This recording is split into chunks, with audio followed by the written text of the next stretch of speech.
Savita, welcome to Savita ನಿಸು YouTube channel. ನಾನು ಇವತ್ತಿನ ದಿವಸ ನಿಮಗೆ ಸಿಹಿ ಅಡುಗೆನ ಒಂದು ತೋರ್ಸೋಣ ಅಂತ ಇದ್ದೀನಿ.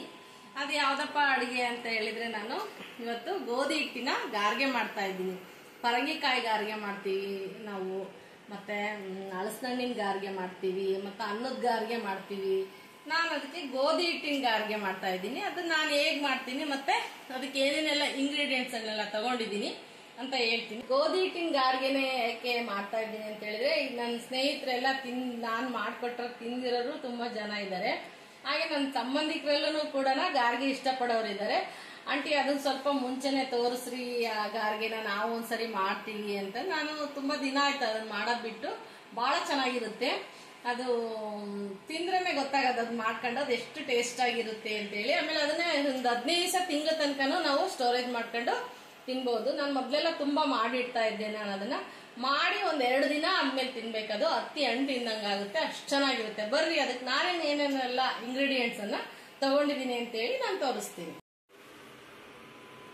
ಒಂದ್ ಅರ್ಧ ಕೆಜಿ ಅಷ್ಟು ನಾನು ಅದಕ್ಕೆ ಗೋಧಿ ಹಿಟ್ಟನ್ನ, ನಾನೇ ಜಿನ್ ಮಾಡಿಸಿರೋ ಹಿಟ್ಟನ್ನ ನಾನು ತಗೊಂಡಿದ್ದೀನಿ. ಹಾಗೇನೆ ಒಂದ್ ಅರ್ಧ ಕೆಜಿ ಅಷ್ಟು ಒಣ ಕೊಬ್ಬರಿ ಪುಡಿನ ನಾನು ಮಿಕ್ಸಿಗೆ ಹಾಕೊಂಡು ಪುಡಿ ಮಾಡಿ ಇಟ್ಕೊಂಡಿದ್ದೀನಿ. ಹಾಗೇನೆ ಒಂದ್ ಅರ್ಧ ಕೆಜಿ ಅಷ್ಟು ಬೆಲ್ಲನ ನಾನು ಕುಟ್ಟಿಟ್ಕೊಂಡಿದ್ದೀನಿ. ಇದನ್ನ ನಾನು ಬೆಲ್ಲದಾಲ್ ತರ ಕಾಸ್ಕೊಂಡು ಅದರಲ್ಲಿ ಕಲಸೋದನ್ನ ತೋರಿಸ್ತೀನಿ. ಹಾಗೆ ಸ್ವಲ್ಪ ಸಾಫ್ಟ್ನೆಸ್ಸಿಗೆ ತುಪ್ಪ ತಗೊಂಡಿದ್ದೀನಿ. ನೀವು ತುಪ್ಪ ಇಲ್ಲಾಂದ್ರೆ ಎಣ್ಣೆನಾದ್ರೂ ಹಾಕೋಬಹುದು. ಹಾಗೆ ಘಮಕ್ಕೆ ಏಲಕ್ಕಿ ಲವಂಗ ಪುಡಿ ತಗೊಂಡಿದ್ದೀನಿ.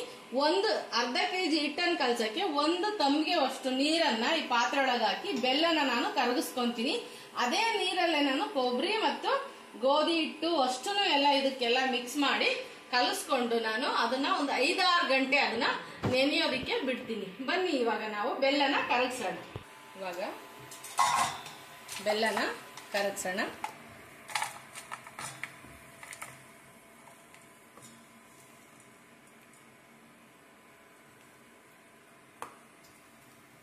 ಇವಾಗ 1 ತಂಬಿಗೆ ಇದಕ್ಕೆ ನೀರು ಹಾಕ್ತೀನಿ ನಾನು. ಇದನ್ನ ಇವಾಗ ಒಲೆ ಮೇಲೆ ಇಟ್ಟು ಇದನ್ನ ಸ್ವಲ್ಪ ಕುದಿಸ್ಕೊಳ್ಳೋಣ. ಇದು ಕರಗೋ ತನಕ ಇದನ್ನ ಕುದಿಸ್ಬಿಟ್ಟು ನೀರನ್ನ ಕೆಳಗಿಳಿಸಿ ಆರೋದಕ್ಕೆ ಬಿಡಬೇಕು. ಆಮೇಲೆ ಇದನ್ನೆಲ್ಲನೂ ನಾನು ಮಿಕ್ಸ್ ಮಾಡಿ ತೋರಿಸ್ತೀನಿ. ಇದೆಲ್ಲ ಮಿಕ್ಸ್ ಮಾಡಿದ ನಂತರನ 6 ಗಂಟೆಗಳ ಕಾಲ ಇದು ಚೆನ್ನಾಗಿ ನೆನ್ಕೊಂಡು ಒಂದಕ್ಕೊಂದು ಬೆರ್ತು ಒಂಥರ ಏನು ಮುಟ್ಟಿದ್ರೆ ಒಂಥರ ಇದು ಬರ್ಬೇಕು, ಏನಂತೀವಲ್ಲ ನಾವು ದೋಸೆ ಹಿಟ್ಟು ಬೆಳೆಯುತ್ತಲ್ಲ ಆ ತರಕ್ಕೆ ಒಂದ್ ಸ್ವಲ್ಪ ಬರುತ್ತೆ, ಸ್ಮೂತ್ ಸಾಫ್ಟ್ ಬರುತ್ತೆ. ಅವಾಗ ನಾವು ಸಂಜೆಗೆ ಬಾಣ್ಲಿಯಲ್ಲಿ ಎಣ್ಣೆ ಹಾಕಿ ಕರಿಬೇಕು. ಸ್ವಲ್ಪನೇ ನೀಟಾಗಿ ಸಣ್ಣ ಉರಿಲಿ ಕರೆದು ಮಾಡ್ಬೇಕು ಇದನ್ನ. ಇವಾಗ ನಾನು ಇದನ್ನೆಲ್ಲ ಕರಗಿಸಿ ಹೆಂಗ್ ಕಲ್ಸೋದು ಅಂತ ಎಲ್ಲ ತೋರಿಸ್ತೀನಿ. ನಾನು ಅದನ್ನ ಒಂದು 6 ಗಂಟೆ ನೆನ್ಕೊಳಕ್ಕೆ ಬಿಡ್ತೀನಿ ಕರಗಿಸಿ. ಬನ್ನಿ ಇವಾಗ ಕರಗಿದ್ರೆ ಅದನ್ನ ನೋಡೋಣ. ಬನ್ನಿ ಇವಾಗ ಬೆಲ್ಲ ಕರಿಗಿದೆಯನ್ನ ನೋಡಿ ಇದನ್ನ ಒಂದು ದೊಡ್ಡ ಪಾತ್ರೆಗೆ ಸೋಸ್ಕೊಳ್ಳೋಣ.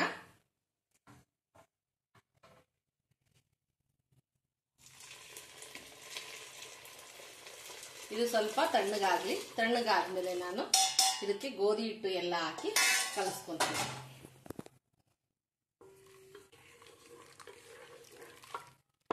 ಇದು ಆರ್ಬೇಕು ಚೆನ್ನಾಗಿ. ಸ್ವಲ್ಪ ಪುಡಿ ಬೆಲ್ಲನೂ ಪುಡಿ ಮಾಡಿಟ್ಟಿದ್ದು ಇತ್ತು ಸ್ವಲ್ಪ, ಅದ್ರ ಜೊತೆಗೆ ಅದನ್ನು ಸೇರಿಸಿದೀನಿ ನಾನು. ಮೇಲ್ಗಡೆ ಗಟ್ಟಿಯಾಗಿತ್ತಲ್ಲ ಅಷ್ಟನ್ನು ಕರಗಿಸ್ಕೊಂಡು ನಾನು ಪುಡಿ ಬೆಲ್ಲನೂ ಸೇರಿಸಿದ್ದೀನಿ. ಇವಾಗ ಇದು ಸ್ವಲ್ಪ ತಣ್ಣಗಾಗ್ಲಿ ನೀರು. ಆಮೇಲೆ ಗೋಧಿ ಹಿಟ್ಟನ್ನೆಲ್ಲ ಹಾಕಿ ನಾನು ಕಲಿಸ್ತೀನಿ. ಬನ್ನಿ ಇವಾಗ ಇದಕ್ಕೆ ತಣ್ಣಗಾಗಿದೆ ಬೆಲ್ಲದಾಲು. ಅದಕ್ಕೆ ನಾನು ನೋಡಿ ಅರ್ಧ ಕೆಜಿ ಗೋಧಿ ಹಿಟ್ಟು ತಗೊಂಡಿದ್ನಲ್ಲ ಅದಕ್ಕೆ ಹಾಕ್ತಾ ಇದೀನಿ ನೋಡಿ ಅಷ್ಟನ್ನು. ಹಾಗೇನೆ ಕೊಬ್ಬರಿನೂ ಕೂಡ ಸೇರಿಸ್ತಾ ಇದ್ದೀನಿ ಇದಕ್ಕೆ. ನೀವು ಇನ್ನು ಕೊಬ್ಬರಿನೇ ಬೇಕು, ಕೊಬ್ಬರಿ ಇಲ್ಲ ಮನೇಲಿ ಅನ್ನೋರು ಕಾಯಿ ಎಲ್ಲ ಜಾಸ್ತಿ ದೇವ್ರುಗಳಿಗೆಲ್ಲ ಒಡ್ಸಿಟ್ಟಿರ್ತೀರಾ, ಸುಮ್ಮನೆ ಅದನ್ನ ಹಾಳಾಗಕ್ ಬಿಡಬೇಡಿ. ಅದನ್ನೆಲ್ಲ ಚೆನ್ನಾಗಿ ಓಳ್ಕೊಂಡು ಸಣ್ಣ ಜಾರಲ್ಲಿ ಪುಡಿ ಮಾಡ್ಕೊಂಡು ಸ್ವಲ್ಪ ಬಿಸಿಲಿಗಿಟ್ರೆ ಅದು ಡ್ರೈ ಕೊಬ್ಬರಿ ಪುಡಿ ತರನೇ ಆಗುತ್ತೆ. ಆ ಪುಡಿನೂ ಕೂಡ ಈ ತರ ಅಡಿಗೆಗಳಿಗೆ ಯೂಸ್ ಮಾಡಿ, ಚೆನ್ನಾಗಿರುತ್ತೆ. ಹಾಗೇನೆ ಇದಕ್ಕೆ ಏಲಕ್ಕಿ ಲವಂಗ ಪುಡಿ ಹಾಕ್ತೀನಿ. 1 ಟೇಬಲ್ ಸ್ಪೂನ್ ಅಷ್ಟು ಹಾಕ್ತಾ ಇದ್ದೀನಿ. ಹಾಗೇನೆ ತುಪ್ಪ ನೋಡಿ ಒಂದು 1/4 ಲೋಟ, ಟೀ ಕುಡಿಯೋ ಲೋಟದಲ್ಲಿ 1/4 ಲೋಟದಷ್ಟು ಹಾಕ್ತೀನಿ. ಸಾಫ್ಟ್ ಆಗಿ ಚೆನ್ನಾಗಿ ಬರುತ್ತೆ, ಹತ್ತಿ ಹಣ್ಣು ತರ ಇರುತ್ತೆ ಇದು. ಒಂದು ದಿವಸ ಮಾಡಿ ಒಂದು ದಿವಸ ಇಡಬೇಕು ಇದನ್ನ, ಹಂಗಾದ್ರೆ ರುಚಿಯಾಗಿರುತ್ತೆ. ಇವಾಗ ಇದನ್ನೆಲ್ಲನ ಮಿಕ್ಸ್ ಮಾಡಿ ಕಲಸೋಣ. ಕೈಯಲ್ಲೇ ಕಲಿಸ್ಬೇಕು. ಫಸ್ಟ್ ನಾನು ಸ್ಪೂನಲ್ಲೆಲ್ಲನ ನೀಟಾಗೆ ಮಿಕ್ಸ್ ಮಾಡ್ಕೊತೀನಿ ಎಲ್ಲನ, ಆಮೇಲೆ ಕೈಯಲ್ಲಿ ಕಲಿಸ್ತೀನಿ. ಬೋಂಡ ಹಿಟ್ಟಿನ ಥರ ಬರಬೇಕಿದು, ಆ ಥರ ಕಲಿಸ್ಬೇಕು ನೋಡ್ರಿ.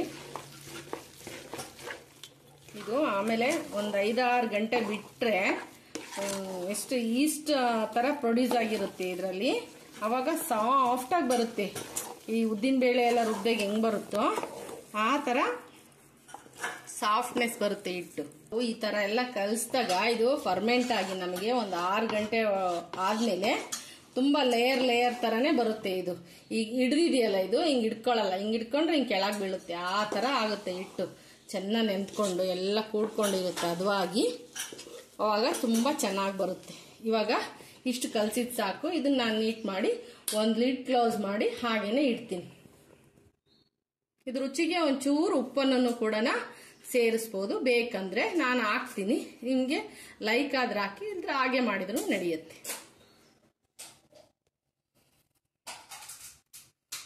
ಸ್ವಲ್ಪ ಒಂದು ಚಿಟಿಕೆಯಷ್ಟು ಉಪ್ಪು ಹಾಕ್ತೀನಿ ನಾನು. ಇಷ್ಟು ರುಚಿಗೆ ತಕ್ಕಷ್ಟು ಹಾಕ್ತೀನಿ.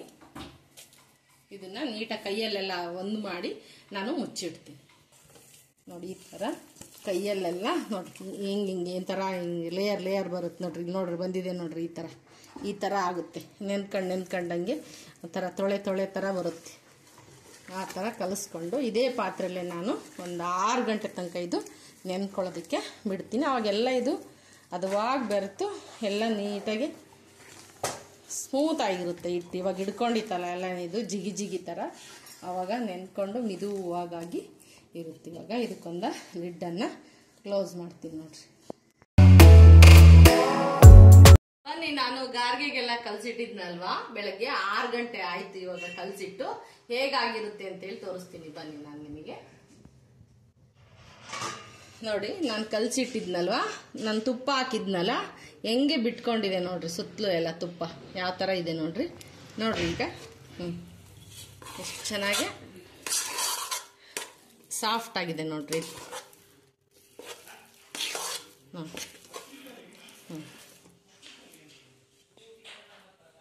ಎಲ್ಲ ಕೈಯಲ್ಲಿ ನಾನು ಎಲ್ಲ ಹೆಚ್ಚಿಕೊಂತೀನಿ. ಎಲ್ಲನ ಕೈ ಒದ್ದೆ ಮಾಡ್ಕೊಂಡು ನೋಡ್ರಿ, ಈ ಥರ ತೊಳೆ ಥರ ಒಂಥರ ಹೆಂಗೆ ಬಿಟ್ಟಿದೆ ನೋಡ್ರಿ. ಫಾರ್ಮೇಟ್ ಆಗಿದೆ ಎಲ್ಲನ.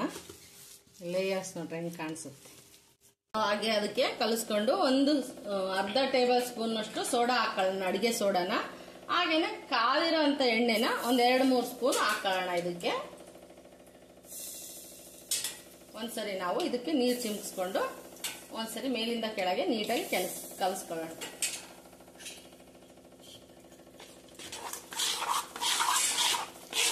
ಕಾದಿರೋ ಎಣ್ಣೆ ಸೋಡಾ ಪುಡಿ ಹಾಕಿದ್ರೆ ಚೆನ್ನಾಗಿ ನಂಗೆ ಅಳ್ಕೊಳ್ಳುತ್ತೆ. ಒಳಗಡೆ ಇಟ್ಟು ಫೋರ್ಸ್ ಎಲ್ಲ ಓಪನ್ ಆಗಿ ಚೆನ್ನಾಗಾಗುತ್ತೆ.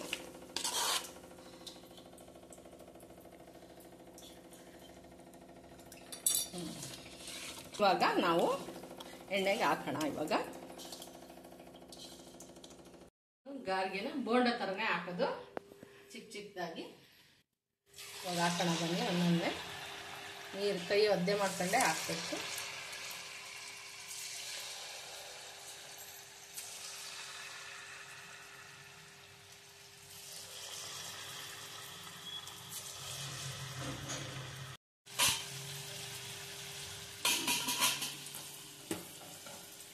ಇವಾಗ ಇದನ್ನು ಸಣ್ಣ ಉರಿಲನ್ನು ಸ್ವಲ್ಪ ಡೀಪಾಗಿ ಫ್ರೈ ಮಾಡ್ಕೋಬೇಕು. ಕೆಂಪೆ ಬರೋದು ಇದು ಗೋಧಿ ಹಾಕಿರೋದ್ರಿಂದ, ಗೋಧಿ ಹಿಟ್ಟಾಗಿರೋದ್ರಿಂದ.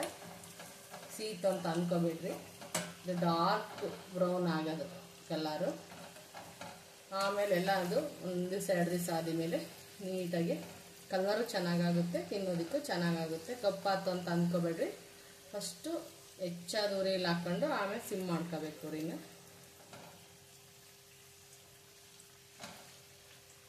ಇವಾಗ ಎಷ್ಟು ಎಣ್ಣೆ ಹಿಡಿದಿದೆಯಪ್ಪ ಅನ್ನೋದು ಕಾಣುತ್ತೆ. ಅದೆಲ್ಲ ಕೂಡ್ಕೊಂಡ್ಮೇಲೆ ತುಂಬ ಸಾಫ್ಟಾಗಿ ತಿನ್ನೋದಕ್ಕೆಲ್ಲ ತುಂಬ ಚೆನ್ನಾಗಿ ಅನ್ಸುತ್ತೆ. ಅಗದ್ ತಿನ್ಬೇಕು, ಸಣ್ಣಗಾದ್ಮೇಲೆ ತಿನ್ಬೇಕು, ತುಂಬಾ ಚೆನ್ನಾಗಿ ಬರುತ್ತೆ ಗಾರ್ಗೆ. ಒಂದು 15 ಜಾಸ್ತಿನೇ ಇಟ್ಕೋಬಹುದು. ಇದನ್ನ ಎಲ್ಲರೂ ತಿನ್ಬೋದು, ಹೆಲ್ದಿ ಐಟಮ್ ಇದು, ಆರೋಗ್ಯಕರವಾದಂತಹ ಅಡಿಗೆ ಇದು. ಗೋಧಿ ಹಿಟ್ಟು, ಬೆಲ್ಲ ಇದನ್ನೇ ಹಾಕಿ ಮಾಡಿರೋದು ಇದು. ಅಮ್ಮ ನಿನಗೆ ಯಾರು ಹೇಳ್ಕೊಟ್ರಿ ಇದನ್ನ, ಈ ರೆಸಿಪಿನ? ನಾನು ತುಂಬಾ ದಿನಗಳಿಂದಾನೇ ಮಾಡ್ತೀನಿ. ನಾನು ಮೊದ್ಲೆಲ್ಲಾನು ಪರಂಗಿಕಾಯಿನ ಇದನ್ ಮಾಡಿ ಎಲ್ಲ ಒಳ್ಕಲ್ಲಲ್ಲಿ ತುರ್ದ್ಬಿಟ್ಟು ಅದನ್ನೆಲ್ಲ ಅಕ್ಕಿ ಹಿಟ್ಟು ಎಲ್ಲ ಕೂಡಿಸ್ಕೊಂಡು ಮಾಡೋರು ನಮ್ಮಮ್ಮರು. ಇಲ್ಲಿ ನನಗೆ ಬೈರಮಾಂಟಿ ಅಂತ ಒಬ್ರು ಪರಿಚಯ ಆಗಿದ್ರು. ಅವರು ಈ ತರ ಗಾರಿಗೆ ಮಾಡೋರು. ಜೊತೆಗೆ 1-2 ಸರಿ ಆಂಟಿ ನನಗೆ ಮಾಡಿ ತೋರಿಸಿದ್ರು. ನನ್ಗೆ ತುಂಬಾ ಇಷ್ಟ ಆಗಿತ್ತು. ಆಮೇಲೆ ತಿಂದವ್ರಿಗೆ ಕೊಟ್ಟವ್ರಿಗೆಲ್ಲರೂ ಬಹಳ ಚೆನ್ನಾಗಿದೆ, ಹೆಂಗ್ ಮಾಡಿದ್ದೆ ಅಂತ ಕೇಳಕ್ ಶುರು ಮಾಡಿದ್ರ. ಹಂಗಾಗಿ ನಾನು ಇದು ನನಗೂ ರುಚಿ ಅನ್ನಿಸ್ತು. ಆಮೇಲೆ ಎಲ್ಲರೂ ಇಷ್ಟಪಡಕತ್ತಿದ್ರಲ್ಲ, ನಾನು ಇದೇ ತರನೇ ಗಾರಿಗೆನೆ ಜಾಸ್ತಿ ಮಾಡೋದು. ತುಂಬಾ ಚೆನ್ನಾಗಿ ಬರುತ್ತಿದ್ದು. ಸೊ ಬೈರಮ್ಮ ಆಂಟಿ ಅವರಿಂದ ನೀನು ಕಲ್ತ್ಕೊಂಡಿದ್ದೀಯ ರೆಸಿಪಿ ಇದು. ಓಕೆ. ಅವ್ರು ತುಂಬಾ ಮಾಡೋರು ಇಂಥವನ್ನೆಲ್ಲ. ಸ್ವಲ್ಪ ಯಾವಾಗ್ಲೂ ಫುಡ್ ಇಂಥವೆಲ್ಲ ರೆಡಿ ಮಾಡಿ ಇಟ್ಕೊಂಡಿರೋದವ ಆಂಟಿ. ಖಾರ ಮಂಡಕ್ಕಿ ಖಾರ, ಅವಲಕ್ಕಿ, ಈ ತರ ಏನಾದ್ರು ಗಾರ್ಗೆಗಳು, ಕರ್ಜಿಕಾಯಿ ಅಂತವ್ ಯಾವಾಗ್ಲೂ ಇಟ್ಕೊಂಡಿರೋದು ಆ ಆಂಟಿನೂ ಕೂಡ. ಹಂಗಾಗಿ ಇದು ಆ ಆಂಟಿಯಿಂದ ನನಗೆ ಬಳುವಳಿಯಾಗಿ ಬಂದಂತಹ ರೆಸಿಪಿ. ಸೊ ಇವಾಗ ನಿನ್ನನ್ನೆಲ್ಲರೂ ಕೇಳ್ತಾರೆ ಹೆಂಗ್ ಮಾಡೋದು. ಆಂಟಿ ಮಾಡೋದ್ ಕಮ್ಮಿ ಮಾಡಿದ್ದೆ, ಇವಾಗ ನಾನ್ ಮಾಡ್ತಾ ಇದ್ದೀನಿ. ಈ ತರ ಡಾರ್ಕ್ ಬಂದಿದೆ ಅಂತ ಏನು ಅನ್ಕೋಬೇಡ್ರಿ, ಈ ತರನೇ ಮಾಡ್ಬೇಕು. ಇದು ಕಲರ್ ಶೇಡ್ ಕಮ್ಮಿ ಆಗುತ್ತೆ ಒಂದ್ ಸ್ವಲ್ಪನ. ನೀಟಾಗಿ ಬೇಯ್ಬೇಕಲ್ಲ ಇದು. ಗೋಧಿ ಮೊದ್ಲೇನೆ ಎಣ್ಣೆಗೆ ಹಾಕಿದಂಕಲೆ ಬೇಗ ಸೀದ್ಬಿಡುತ್ತೆ. ಹಾಗಾಗಿ ನೋಡ್ಕೊಂಡು ಸ್ವಲ್ಪ ಫ್ರೈ ಮಾಡ್ಕೋಬೇಕು.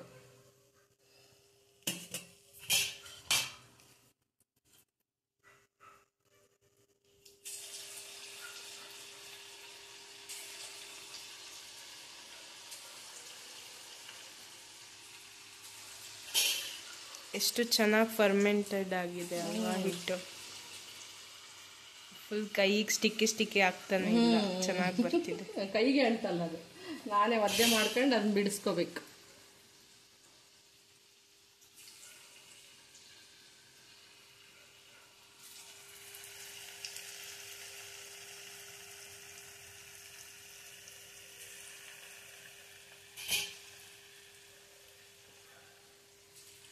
ಯಾರು ಐಟಮ್ ಕೇಳಿದ್ರೇನ, ಫೋನ್ ಮಾಡಿದ್ರೇನ?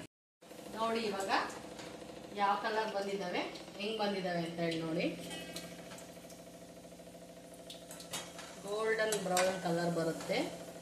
ಚಿಕ್ಕೂರಿಲೇನೆ ನಾವು ಆದಷ್ಟು ಫಸ್ಟ್ ಹಾಕ್ಬೇಕಾರೆ ಜೋರೂರೆ ಮಾಡ್ಕೋಬೇಕು. ಅದು ಬಾಣಲಿಗೆ ಎಲ್ಲ ಹಾಕಿದ್ಮೇಲೆ ನಾವು ಕರಿಯೋದಿಕ್ಕೆ ಸಣ್ಣ ಸಿಮ್ ಮಾಡ್ಕೊಂಡು ಕರಿಬೇಕು. ಇದ್ರೆ ಬೇಗ ಡಾರ್ಕ್ ಆಗೋ ಚಾನ್ಸಸ್ ಇರುತ್ತೆ. ಗೋಧಿಯಿಂದ ಮಾಡೋದು, ಬೆಲ್ಲ ಗೋಧಿ ಎಲ್ಲ ಮುಗಿದ್ಮೇಲೆ ನಾನು ನಿಮಗೆ ತೋರಿಸಿ ಟೇಸ್ಟ್ ಮಾಡಿ ಹೇಳ್ತೀನಿ ಹೇಗೆ ಬಂದಿರುತ್ತೆ ಅಂತ ಹೇಳಿ. ಆದಷ್ಟು ಎಲ್ಲರೂ ಸಬ್ಸ್ಕ್ರೈಬ್ ಮಾಡ್ಕೊಳಕ್ಕೆ ಪ್ರಯತ್ನ ಮಾಡಿ, ಹಾಗೆ ನನಗೆ ಸಪೋರ್ಟ್ ಮಾಡಿ. ಇನ್ನು ಹೊಸ ವಿಡಿಯೋ ಬಿಡೋದಕ್ಕೆ ನನಗೂ ಕೂಡ ಎನ್ಕರೇಜ್ ಮಾಡಿ ನೀವು. ಹಾಗೆ ಸಬ್ಸ್ಕ್ರೈಬ್ ಕೂಡ ಎಲ್ಲರೂ ಮಾಡ್ಕೊಳ್ಳಿ ಅಂತ ರಿಕ್ವೆಸ್ಟ್ ಮಾಡ್ಕೊಳ್ತಾ ಇದ್ದೀನಿ. ನೋಡಿ ಇವಾಗ ನಾನು ಅರ್ಧ ಕೆಜಿ ಗೋಧಿ ಹಿಟ್ಟು, ಅರ್ಧ ಕೆಜಿ ಬೆಲ್ಲ, ಒಂದು 3-4 ಕೊಬ್ಬರಿ ಬಟ್ಲು, ಒಂದು ಅರ್ಧ ಕೆಜಿ ಎಣ್ಣೆ ಶಿಸ್ತು ಬೇಕು ನೋಡ್ರಿ. ಅರ್ಧ ಕೆಜಿ ಹಿಟ್ಟಿನ ಗಾರ್ಗೆ ಮಾಡೋದಕ್ಕೆ ನೋಡಿ ಅರ್ಧ ಕೆಜಿ ಹಾಕೊಂಡಿದ್ದೆ. ಇದು ಸ್ವಲ್ಪ ಎಣ್ಣೆ ಜಾಸ್ತಿ ಹಿಡಿಯುತ್ತೆ. ಇಷ್ಟ ಆಗಿರುತ್ತೆ ನೋಡ್ರಿ, ಇಷ್ಟು ಗಾರ್ಗೆಗಳು ಆಗ್ತದೆ. ತುಂಬಾ ಚೆನ್ನಾಗಿರುತ್ತೆ ತಿನ್ನಕ್ಕೆ. ಇವತ್ತು ನಾಳೆ ಬಿಟ್ಟು ನಾಡಿದ್ದು ತಿಂದ್ರೆ ತುಂಬಾ ಚೆನ್ನಾಗಿರುತ್ತೆ ನೋಡ್ರಿ. ನಾನು ತೋರಿಸ್ತೀನಿ ನಾನು ನಿಮಗೆ. ಇವಾಗ ಬಿಸಿಲು ಸ್ವಲ್ಪ ಹಾರ್ಡ್ ಅನ್ಸುತ್ತೆ ನಮಗೆ. ನೋಡ್ರಿ ಈ ತರ. ಇನ್ನು ಕಿತ್ತಾಗ ಇದು ವೈಟ್ ತರ ಟೊಳ್ಗರ್ಕೊಳ್ಳುತ್ತೆ ಎಲ್ಲಾನ. ಒಳಗಡೆ ಸಾಫ್ಟ್ ಆಗಿ ತಿನ್ನೋದಕ್ಕೆ ತುಂಬಾ ಮಿದುವಾಗುತ್ತೆ. ತುಂಬಾ ಚೆನ್ನಾಗಿರುತ್ತೆ ನೋಡಿ. ಈಗಲೂ ಎಷ್ಟು ಸಾಫ್ಟ್ ಆಗಿದೆ, ಇನ್ನೂ ಸಾಫ್ಟ್ ಆಗುತ್ತೆ. ಅಂದ್ರೆ ಎಣ್ಣೆ ಹಿಡಿಯುತ್ತಿದೆ ಒಂದ್ ಸ್ವಲ್ಪ ಗಾರ್ಗೆ. ಇದು ಸಾಫ್ಟ್ ಆಗೋಕ್ಕೋಸ್ಕರ ನೋಡ್ರಿ ಎಣ್ಣೆ ಅರ್ಧ ಲೀಟರ್ ಹಾಕೊಂಡಿದ್ದೆ, ಎಷ್ಟೂ ಇಲ್ಲ. ಒಂದೊಂದು ಟೇಬಲ್ ಸ್ಪೂನ್ ಅಷ್ಟು ಉಳಿದಿದೆ ಅಷ್ಟೇ. ಇಷ್ಟು ಗಾರ್ಗೆ ಬರ್ತಾವೆ ನೋಡ್ರಿ. ಮಾಡ್ಕೊಳ್ರಿ ಎಲ್ಲ. ಇದು ಹೆಲ್ದಿ ಫುಡ್ ಕೂಡ ತುಂಬಾ ಚೆನ್ನಾಗಿರುತ್ತೆ. ಮಕ್ಕಳಿಗೆ ಆಡ್ಕೊಂತ ತಿಂದ್ರೆ ತೆಳ್ಳಿಗಿದ ನನ್ನ ಮಕ್ಳು ದಪ್ಪ ಆಗಲ್ಲ ಅಂತೀರಲ್ಲ, ಈ ತರ ಎಲ್ಲ ಅಡಿಗೆ ಮಾಡ್ಕೊಡ್ರಿ, ದಪ್ಪ ಆಗ್ತಾರೆ. ಸ್ವೀಟ್ ತಿನ್ನೋದ್ರಿಂದ ಗೋಧಿ ಅದಕ್ಕೆಲ್ಲ ಬೀಳುತ್ತಲ್ವಾ, ಕೊಬ್ಬರಿ ಇರುತ್ತೆ, ಹೆಲ್ದಿ ಪದಾರ್ಥ ಮಾಡ್ಕೊಡ್ರಿ ತಿಂತಾರೆ, ತುಂಬಾ ಚೆನ್ನಾಗಿರುತ್ತೆ. ಹಾಗೆ ನಾನು ಇನ್ನೊಂದು ವಿಡಿಯೋ ಜೊತೆಗೆ ನಿಮ್ಮ ಎದುರಿಗೆ ಬರ್ತೀನಿ. ಬಾಯ್, ಮತ್ತೆ ಸಿಗೋಣ.